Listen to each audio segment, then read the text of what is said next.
Mesdames, Messieurs, bonjour à toutes et à tous. Bienvenue dans le pavillon LCL pour le maillot jaune des entrepreneurs. Avec un binôme à côté de moi, nous avons Jean-Michel Dos Santos.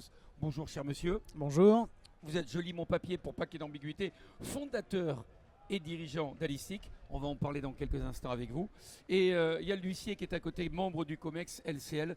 Heureux d'être aussi avec nous, j'en suis persuadé. On va parler de votre entreprise, de ce que vous faites et la raison de votre présence ici. Mais je vous propose tout de suite qu'on découvre le film que vous avez tourné il y a quelques jours et on revient tout de suite. C'est parti. Bonjour, bienvenue chez Alistic à Lille.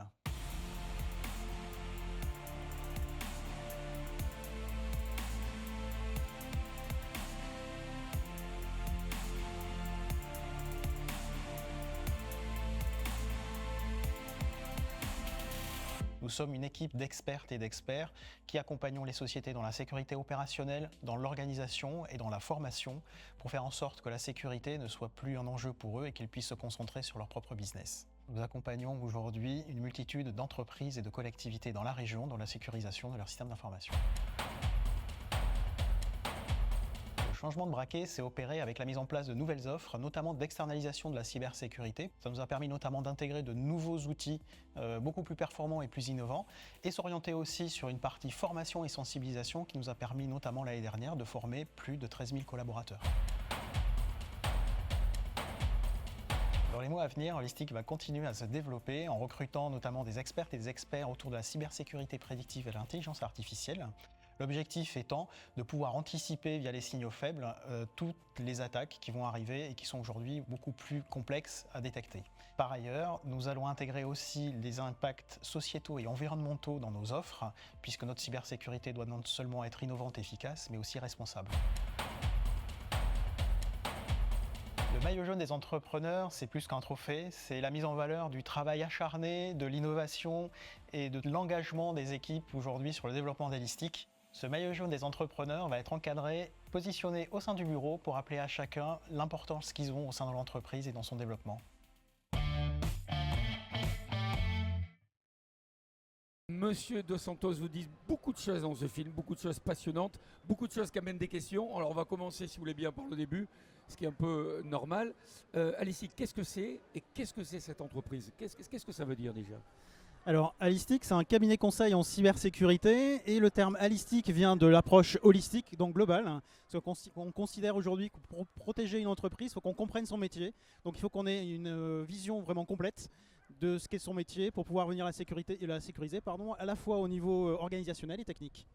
Ça veut dire que si on est dans la chronologie, vous allez rencontrer ces entreprises, il faut qu'elles puissent aussi identifier le problème qui est le leur, les problématiques qu'elles vous les transmettent, parce que finalement, si le message passe pas, il vous manque certainement des éléments. Comment ça se passe cette relation avec votre client, avec vos clients?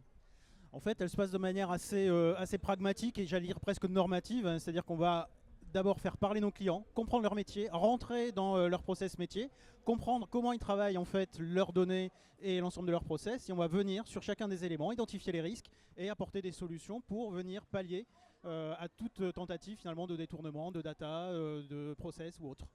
Je sous-entendais qu'il y a forcément un lien humain de confiance qui doit s'instaurer.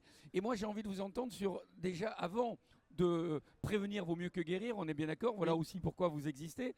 Je parle de votre entreprise, bien évidemment. Pour autant, est-ce que l'angoisse de vos clients, quand on sent qu'il y a une demande, qu'il y a du phishing ou d'autres choses, est-ce que déjà, c'est pas difficile d'appréhender l'angoisse de vos clients?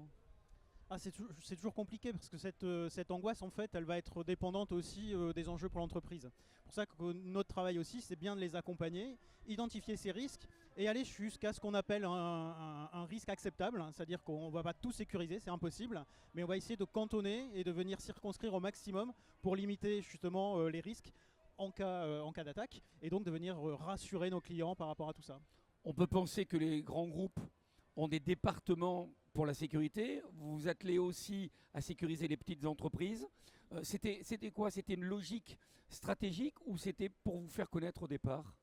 C'était purement stratégique parce que moi je viens du monde du grand compte et il y avait un niveau de maturité chez les grands comptes qui était quand même assez fort. Donc on était plutôt sur la structuration des projets et moins sur finalement la maturité. chez les PME et chez les ETI, on avait cette problématique de maturité parce qu'elles ne se sentaient pas forcément concernées. Donc l'objectif, c'était d'apporter tout ce savoir-faire qu'on avait eu sur les années précédentes et mis à disposition des PME et des ETI. Tout évolue, Oui. ça veut dire que la cybercriminalité également, Oui. ça veut dire que les défenses aussi, ça, vous êtes en perpétuelle recherche d'évolution pour défendre justement par des firewalls, par plein de choses, vos entreprises, comment ça fonctionne? Alors en fait, on a une veille permanente parce que si on veut pouvoir protéger nos clients de toutes les nouvelles menaces, il faut qu'on comprenne en fait ces menaces-là. On va aussi être en anticipation, on va être très très proche des startups pour comprendre en fait leur métier. J'ai l'habitude de dire qui dit nouveaux usages dit nouvelles menaces. Donc être en amont pour pouvoir les accompagner, pour faire en sorte que la mise en place de ces nouveaux usages soit aussi couvert par un aspect de cybersécurité. Donc c'est tout un travail de veille, d'accompagnement et de compréhension. Une dernière petite question avant de revenir avec le maillot jaune et on aura le plaisir d'avoir Monsieur Lucier au micro dans une poignée de secondes.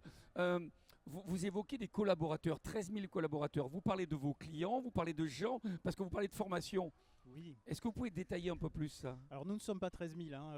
13 000, c'est effectivement Vous le parlez de nombre vos collaborateurs, alors, de nos clients, des collaborateurs de nos clients. Voilà, D'accord. exactement. C'est le nombre de personnes qu'on a sensibilisées l'année dernière à la cybersécurité, parce que j'ai l'habitude de dire que 80% des problèmes de cybersécurité se situent entre la chaise et le clavier. C'est l'humain, et donc il faut pouvoir apporter à ces personnes un petit peu d'appétence et de maturité sur le sujet pour que finalement de maillons faibles, ils deviennent aussi acteurs de la cybersécurité de leur entreprise. Monsieur Lucier, depuis le début, je vous vois avec le sourire et opiné du chef, vous qui représentez LCL, avoir un client comme ça, j'ai presque envie de dire c'est une entreprise dynamique, puisqu'on parlait de l'évolution. Ça doit générer chez vous aussi du sourire quand vous l'entendez. Ça génère du sourire parce que tout simplement, LCL, ça fait plus de 160 ans qu'on accompagne les entrepreneurs du territoire partout en France. Et là, en Haute-France, ben voilà, il y a des entrepreneurs qui sont dynamiques et c'est finalement tout le bénéfice de ce Tour de France des entrepreneurs qu'on organise sur les différentes étapes, mettre à l'honneur l'entrepreneuriat, mettre à l'honneur des entreprises qui gagnent, comme ça on est loin de la morosité ambiante et au contraire, il y a des entreprises qui performent, qui sont dynamiques sur le territoire et puis qui contribuent à la richesse collective. Avant qu'on découvre ce maillot qui va être mis par un champion dans une poignée de secondes, moi j'aimerais vous entendre, on va parler un peu de sport quand même, le rapport que vous avez avec le sport et avec le vélo, quel serait-il? Alors, en fait, c'est une passion, j'allais dire, d'enfance, puisque moi, je ne suis pas originaire du Nord, hein, je suis un nordiste, un ch'ti d'adoption, mais j'étais dans l'Aveyron. Et dans l'Aveyron, en fait, il y a le rugby et il y a le vélo. Et donc, quand j'étais gamin, je passais énormément de temps au mois de juillet à regarder ce qui se passait. Et quand je pouvais aller sur les étapes, regarder ce qui se passait et participer à cette fête, j'y étais. Voilà. Et en fait, c'est une passion qui m'a jamais quitté. Donc, tous les ans, j'ai ce petit moment de nostalgie avec le Tour de France et de venir voir ces champions qui m'épatent parce que j'arrive pas à comprendre comment on puisse travailler autant et mettre autant d'efforts pendant 3 semaines. C'est vraiment pour moi des surhumains. Je trouve ça exceptionnel. Alors, Arnaud Couteil qui est avec nous, ancien champion de France junior, mais des Tours, des Vuelta, des Giro, est avec nous, ambassadeur LCL, qui a décidé de vous remettre ce maillot. Vous l'évoquiez, hein, qui va trôner au milieu de votre entreprise. Il est à vous. On va pouvoir faire quelques photos pour célébrer tout ça. Et on va finir avec ces images qui donnent le sourire, puisqu'ils sont également sur vos visages. Merci à tous les trois. On vous souhaite le meilleur et le meilleur à l'ISTIC, bien évidemment, et à LCL. C'était le premier maillot jaune des entrepreneurs. Bonne étape à tous et merci de votre présence aujourd'hui.